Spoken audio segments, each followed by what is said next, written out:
Hey guys, I'm Matt. Welcome to Cobbill Farms. Today's video, we're going to work in the shop. We're going to start tearing into our International 5100 grain drill. Just in case you didn't catch the last video, let me bring you up to speed on why this thing's even in the shop and why we're even tinkering with it.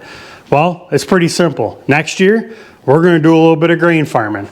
This thing's been setting for over 20 years and it needs a little bit of TLC. The biggest two issues we have to deal with on this grain drill has to do with these two levers right here. Those levers control the metering mechanism for seed population. This lever connects right here to this long square shaft that runs all the way down to the very end of the drill. When you move that lever, this whole assembly is supposed to slide left or right, and that dictates your seed population. Well, this no move. I'm pretty sure our biggest contributing factor to this being set up is that rodents made this their home for a period of time. So after studying this and pondering it for a little while, I was trying to figure out what's the best way to free all these up. Well, I really don't think there's any other choice but to do it the right way. I'm going to take each section out, the left section and the right section, put them on the bench, completely disassemble them, clean everything all up, and put it all back together. I only want to do this once, and I want it to work right. When you're dealing with acres and acres of seed, I want it to function properly. So that's what we're going to do. But before we can start tearing the row units out for the grain system, we need to get this out of the way. This grain drill has the optional grass seed attachment. It's basically the same system as the grain side of things, just things are a little bit on a smaller scale. First thing we got to do to get that out of our way is remove the drive chain for each side.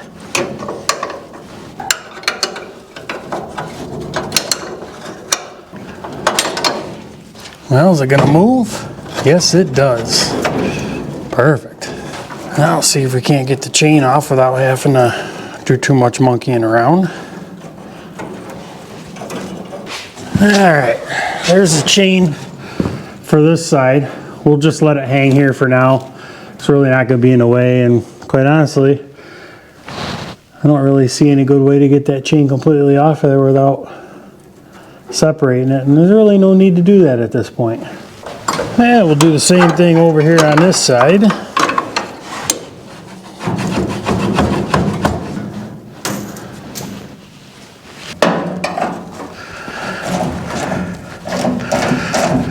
Back in the day when I used to work for the Bobcat dealer particularly, I always felt under pressure to get things done as fast as you could to move on to the next job, because for them, time was money. And working in my own shop on my own stuff is more enjoyable. I can just work at my own pace, and as long as it's just maintenance type work or projects like this that are off season, then I just work until I've had enough for the day and it'll be here the next day. The time I spent working at the county was a little bit better than working at the dealership. I mean, for the most part, if I was just working in the shop on a job that really had no timetable, then you just worked at a nice steady pace. But if you're out on a job site where there's 10 guys standing around waiting for you to get finished up so they can continue on with their project, then again, you're more under the gun to get the job done. I don't miss those days. I like working on the stuff that I want to work on at my own pace. Now there's a series of bolts, 2 sets in the middle and then 1 on each end. These ones on the ends are carriage bolts. And usually I have better luck getting carriage bolts out with the impact versus doing it by hand, but I don't know if that's going to be the case. Nope.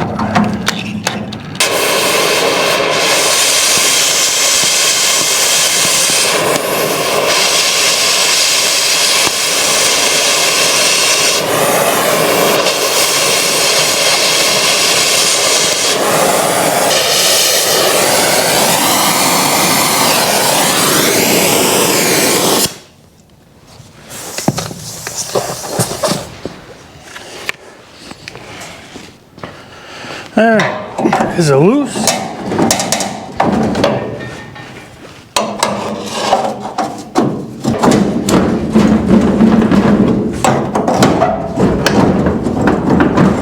Oh, that end's loose. There we go. Well, how heavy is this thing?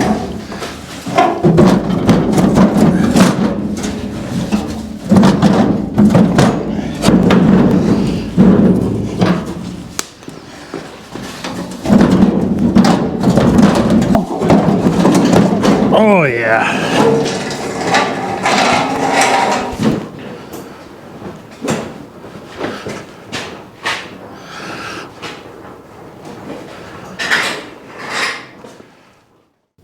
With the grass seat attachment out of the way, now you can see each individual row unit. There's 9 units per side, so there's 18 total. You have your grain cup that's bolted to the bottom of the grain tank. Your metering mechanism is inside that. It rotates. As it feeds seed through, the seed falls into this cup, down through this tube, and then eventually down to the back side of the double disc opener. There's a drag chain that is supposed to drag on the ground that helps cuff the ground over and close the trench up after the seed's been put in the ground. Before we get tearing this thing apart, how's this thing even work? Well, each half is driven off of its respectable wheel. The left half of the drill is driven off this left tire, and the right half of the drill is driven off the right side tire. Each wheel has a drive chain coming from it, and I guess I'm going to be replacing this tire. This chain goes to a clutch assembly. This outer chain comes from the wheel, goes to an outer sprocket on this clutch. The inner part of the clutch has another chain that goes up to our cup drive assembly for each individual row unit. This shaft, or this linkage here, is connected to the square shaft. The square shaft is connected to your row units. So how does this thing work? Well, the row units are down, we're driving down the field, we're planting away. We get down to the headland, we want to raise the row units up. So you raise the row units up with the hydraulics on the tractor. What happens is this bracket rotates, pushes down on this bracket, which in turn pushes the 2 sets of gears apart. There's drive cogs down here on each sprocket on this clutch. The drive is terminated because there's nothing meshed together. So your wheel can continually spin, but your seating mechanism has stopped. You've made your turn, you're coming back, get ready to plant, you lower your row unit, everything comes back together, meshes together, and away you go seeding again. And the reason why the drill is broken in half as far as your drives go, so that way when you're making turns, and if you're seating when you're making turns, if you're making a left-hand turn, the right side wheel on the drill is going to rotate faster to make that corner because you're making a longer arc, while the inside wheel is actually slowing down. So what happens is, as the wheel speeding up, will actually speed up this half of the drill to keep up with the area of ground you're covering. This side will actually slow down and won't put as much seed down, so that way you're not overpopulating that one particular area. So the first thing we're going to do is remove the drive sprockets from the shaft, the square cut shaft over here. I did find the master link. Luckily for me, it was right here on the top where it's easy to get to. So we'll remove this chain. While I'm thinking about it, go ahead and hit that subscribe button if you haven't already, and keep watching Cobb Hill Farms videos. I guarantee you won't regret it.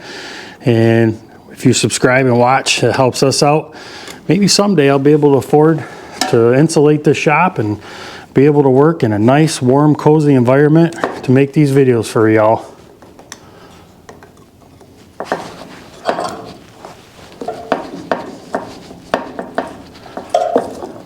I don't think this thing's been off in a spell.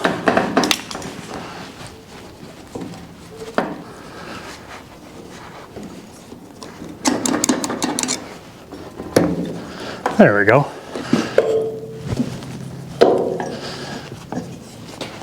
Yeah, that chain's definitely going to need a little bit of oil put on it, that's for sure. Alright, let's get this sprocket off of here. Now, as to my understanding, because this is a soybean special planter, they had two different style sprockets that went on here, and I'm really not quite sure what's on here because it's not, I don't believe, either of those. They offered a 7-tooth sprocket and a 14-tooth. And I believe the 7-tooth was for the soybeans and the 14-tooth was for grain. So if there's anybody out there that has a better idea on how this 7 and 14 sprocket thing goes, leave a comment in the comment section and set me straight, would you? One thing I did notice with these two gears here is this inside gear, the larger of the two, had these 3 cogs on it. The smaller gear on the outside that was pinned to the shaft had 3 slots for those cogs to engage into. Well, the part I'm a little confused on is this gear has to be splined to this gear in order for it to drive. This can't go on that shaft any other way. So is this gear assembly something special and specific, or what's the deal? I don't know. I guess I'm going to have to do some research online, and you know, maybe getting an operator's manual might not be a bad idea either. So I got looking at things underneath here, and I was looking at this drive chain, and that looks like it's going to be pretty simple to get off of there. But one thing I got looking at was the other end of this bushing bearing support, whatever you want to call it. It's the opposite side of what I just took the sprocket off of. I got thinking about it for a minute, and I may not have to unbolt that bearing assembly, because that shaft should slide inside that bearing assembly, which it does. So there shouldn't be any need to remove that. Well, I guess there's nothing like putting the cart before the horse. So let's keep moving forward and see about getting this drive chain off of here. There's that. Surprisingly, for as long as this thing's been setting, I'm surprised at how pliable this rubber is yet.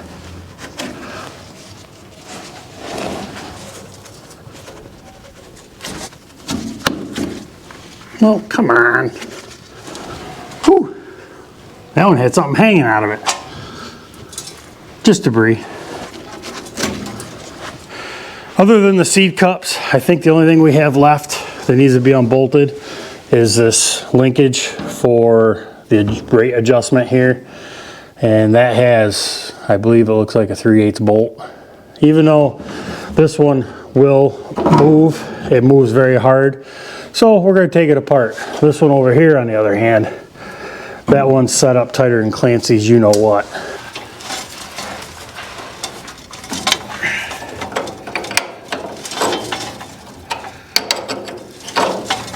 I love working on things that aren't all rusted up junk. And trust me, from being from upstate New York, I've worked on plenty of rusted out junk over the years.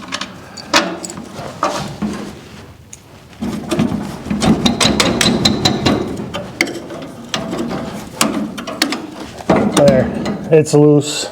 We'll leave it like that for now. At least it gives us a little bit of play to hopefully be able to get that stud out of this arm when we go apart. It don't look too awful bad outside, but it is only about 20 degrees right now. It was 7 degrees this morning when I got up, go out and do chores before I headed off for my bus run. It's a bit chilly, so I'm glad to be working here in the shop. Now I have the fun and tedious task of going through and removing all these bolts. The problem I have is the heads of the bolts are here inside the tank, and the nuts are on the bottom side with the row unit. So now I need arms 10 feet long to get the job done. Well, can I get there? Maybe.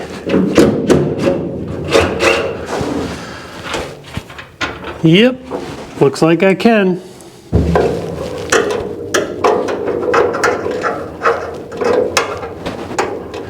Well, am I close? A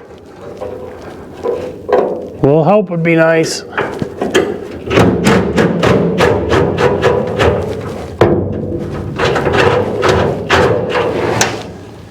These ones are easy. I'm still contemplating how I'm going to get to those backside ones.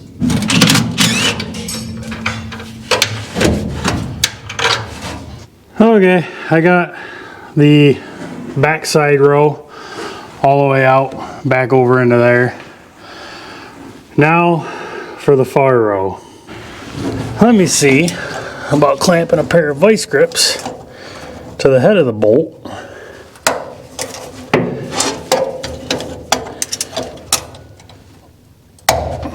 Well, can I at least get on it with a socket?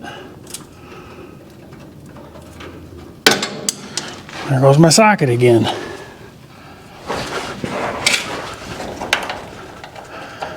Oh yeah, I just need an extension.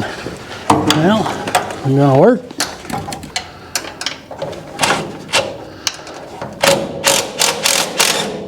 Yeah, buddy.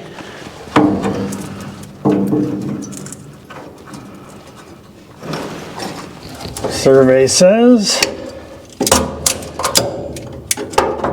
if it wasn't so rusted up, we'd come out of there. There we are.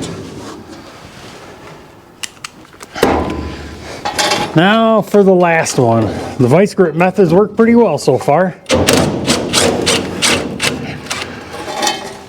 Good. Alright, well, you gonna come out of here or what?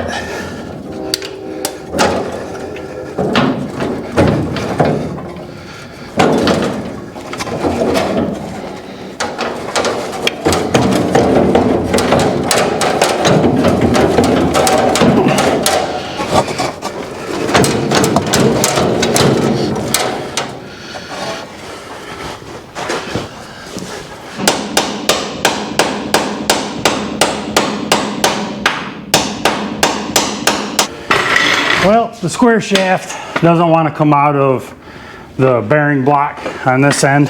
So I'm going to take this wheel off so I can get to that bearing block and see what I got to do from there.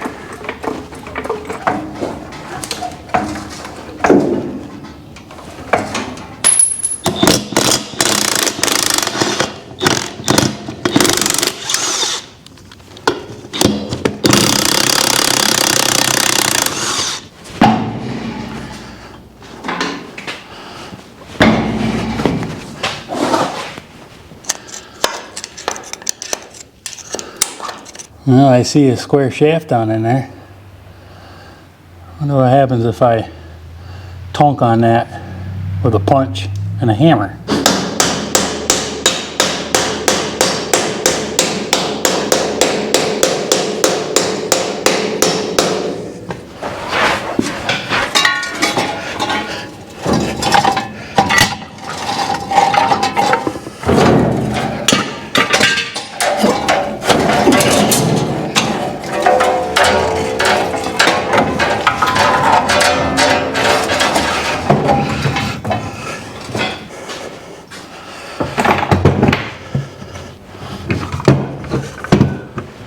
Well, there we are. 9 row units sitting on the bench. And this right here is why I wanted to take it all apart, because there's debris down in a bunch of them.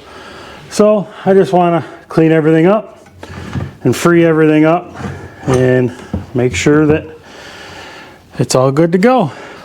Looking inside the seed hopper, nothing too exciting going on in here. One thing I am going to do is, particularly in the corners where it's all rusted, I'm going to clean all that rust up and get everything all nice and shiny. Put a coat of primer and paint on it so that way the seed will flow nice and prevent any further rust. And we'll just kind of go all along and clean whatever needs to be cleaned up in here. Well, there you have it. It's on the bench. We got to get it all cleaned up. We'll disassemble it all, clean everything all up, and paint everything that needs to be painted, and put it all back together and put it back on the grain drill. Then we'll tear the other side apart and do the same thing. There's other minor little things that need to be done on the drill as well, so we'll cover all that when we get to it. But 3 days, is what it took me to get this row unit out of that drill and on the bench. I know some of you are going to say, holy cow, that's a long time. Well, yeah, but guess what? I'm not in any hurry. Look out that window. I'm not going to need it anytime soon. It's snowing. So I certainly am not rushed to do this job, and my days of feeling rushed to do really any job are pretty well over. You know, if it's harvest time or planting season, that's a different story. You know, you got to get things done in a timely manner. But certainly on a day-to-day basis, and certainly for doing it for somebody else, nah, that ain't going to happen again. So I like this time of year. Gives me the opportunity to work on projects like this. So if you enjoyed today's video, give it a thumbs up. If you're new to the channel and you haven't checked out our video library, go back and check out all our other videos. We got a lot of cool things that have happened on the farm, and we're diversing, going every which way. So tune in, you never know what you're going to run across. And if you haven't subscribed to the channel, and I haven't bored you to death yet, hit that subscribe button. I guarantee you won't regret it. I hope you have a great rest of your day. We'll see you next time.